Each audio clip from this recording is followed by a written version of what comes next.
What's up YouTube, welcome back to Celio's Network. Today we're talking about another VMAX from the new Rebel Clash set, and this time it's going to be a deck built around Copperajah VMAX, and we're going to try to explore how exactly this deck can be built and how to make this card work in the standard format. I've been trying a few different lists and tinkering with it, and I still can't exactly get it to where I want it to be, and so today we're kind of talking about almost the failure of these lists that I've been working with, as opposed to showing you guys like this is definitely the way to build Copperajah VMAX. I haven't quite gotten there yet, so this is going to be a bit of an exploratory video for you guys, so I hope you'll enjoy this. And before we do get into the deck profile, shout out to PotonStore.com, your best place to get PTCGO codes, and use code CELIO for 5% off over there. And I'd also like to mention that I do have a Patreon now, patreon.com/Celios Network, if you'd like to support the channel and what I do here and on Twitch. And you'd also like some benefits like premium articles and early deck lists, consider heading on over there to join. So let's talk about Copperajah VMAX and maybe exactly why it's been so hard to get a deck built around this Pokemon to work. And some of the things I've done with the lists, and maybe they were wrong, maybe they were right. Also, maybe I just haven't put enough time into it yet. So I'd also like to hear after the video what you guys think about Copperajah VMAX and if you've had a list that has been working well for you yet with this card. So as always, let's start with the basic form of the VMAX. Copperajah V, 220 HP metal type. It has 2 attacks, Adamantine and Press, 3 metal, 2 metal and a colorless to do 90 damage, and then this takes 30 less damage next turn, and rack down 4 energy for 180, so hopefully we will not be attacking with Copperajah V. We definitely don't want to do that. Now Copperajah VMAX, we're playing 2 of this in the deck. It has 340 HP, metal type, very bulky. Of course, it's rewarding 3 prizes when knocked out, and it has 2 pretty solid attacks actually. G-Max Hammer is very good, and Dangerous Nose is definitely so-so. So Dangerous Nose, 2 metal and a colorless does 100, and if your opponent's active Pokemon is a basic Pokemon, this attack does 100 more damage. So 200 for 3 if they're a basic Pokemon, very solid. However, it's not knocking out any of the important basic Pokemon. I'd say it's not knocking out a Zacian, definitely not knocking out an ADP, not knocking out a Pikarom, not knocking out a Mewtwo, but it's doing a nice chunk of damage, especially for being kind of a defensive Pokemon. And then G-Max Hammer for 4 energy does 240. Now that is a very nice size of damage. So we're knocking out Zacian even without damage buffs. We're knocking out a Pikarom if we have the Galarian Perrserker's buff, so we can get through the resistance. We're knocking out every V Pokemon, I believe, as long as they don't have like extra HP or whatever. So we're knocking out a lot of things with G-Max Hammer, and we're two-shotting everything in the game with it. So G-Max Hammer is very strong, but we also have to remember there's things that make this card strong that aren't on the card. It's metal type, so that means we have Metal Saucer, we have Metal Frying Pan, we have Zacian and Lucario Melmetal, we have Galarian Perrserker, we have ADP if we want it. So there's a lot of stuff that goes along with having the metal type right now in the standard format. It's a very supported type. So you have to remember that. So I'm going to zoom out here, and we're just going to take a look at the list as a whole real quick. So I wanted to build this around making, or basically keeping Copperajah VMAX alive.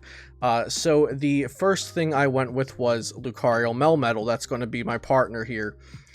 Because I want to use full Metal Wall GX, will slow the opponent down, and all of our metal Pokemon take 30 less damage for the rest of the game. I thought that's, you know, the natural way to go with this VMAX Pokemon, and I think a lot of people might go down the same route.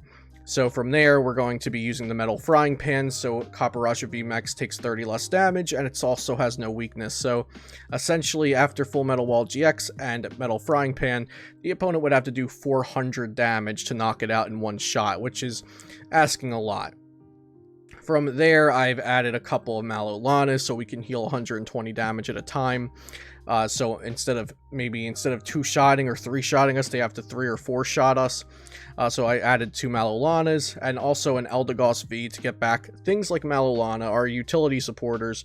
And another utility supporter I want to point out here is Belelba and Bryson Man, and kind of talk about the why I have this in here. What was my train of thought?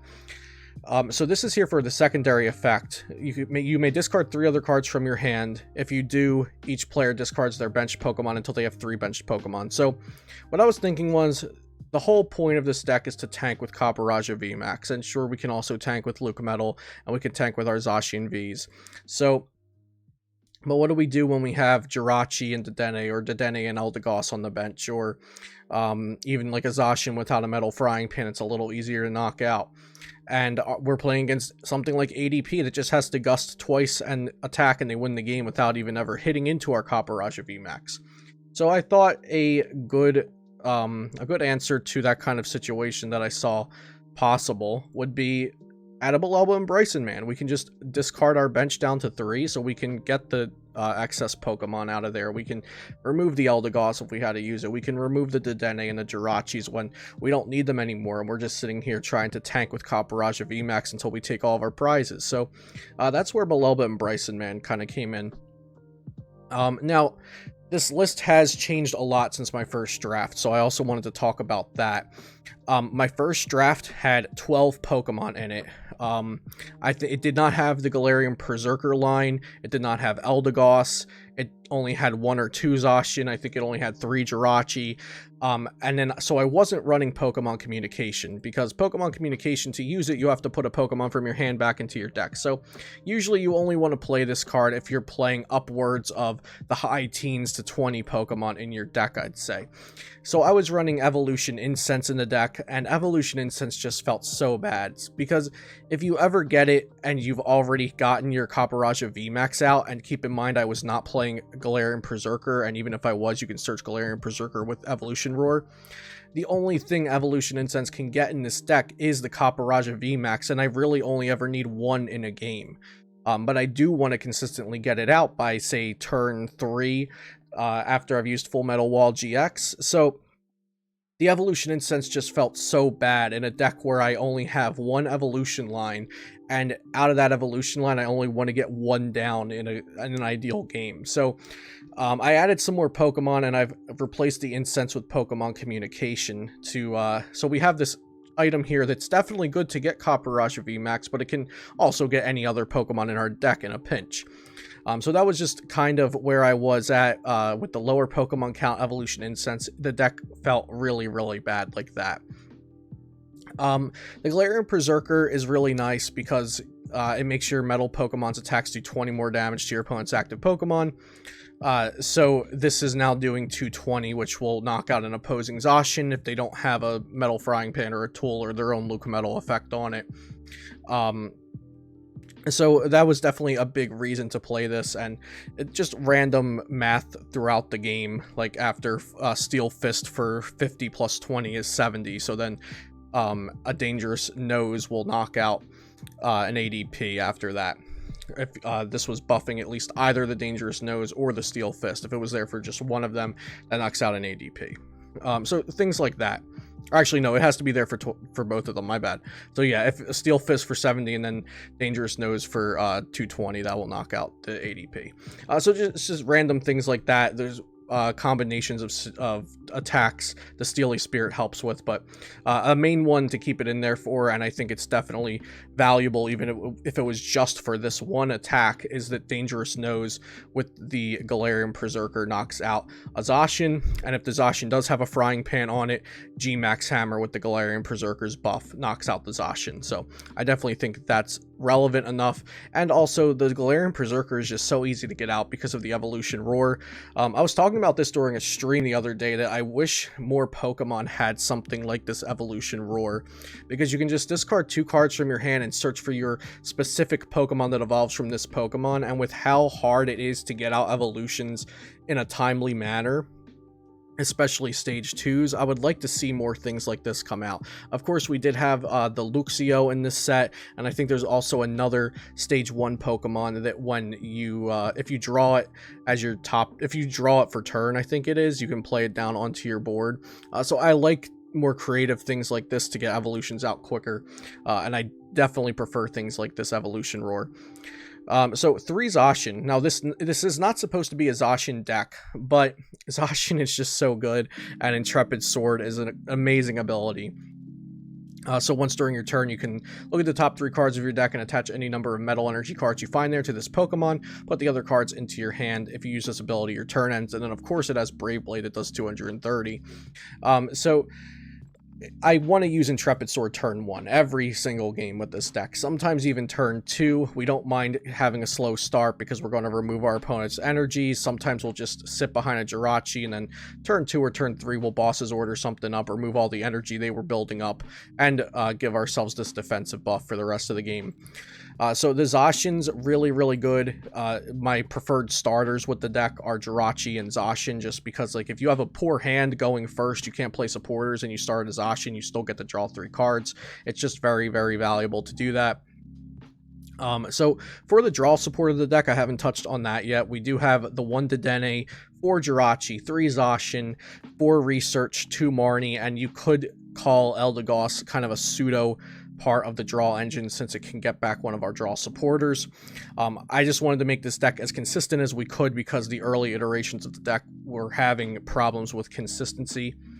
11 metal seems good. The Chaotic Swell doesn't seem absolutely needed, but I'd like to have some sort of stadium to bump problematic Prism stadiums like Wondrous Labyrinth, Heat Factory, Thunder Mountain, Black Market Prism. You get the idea.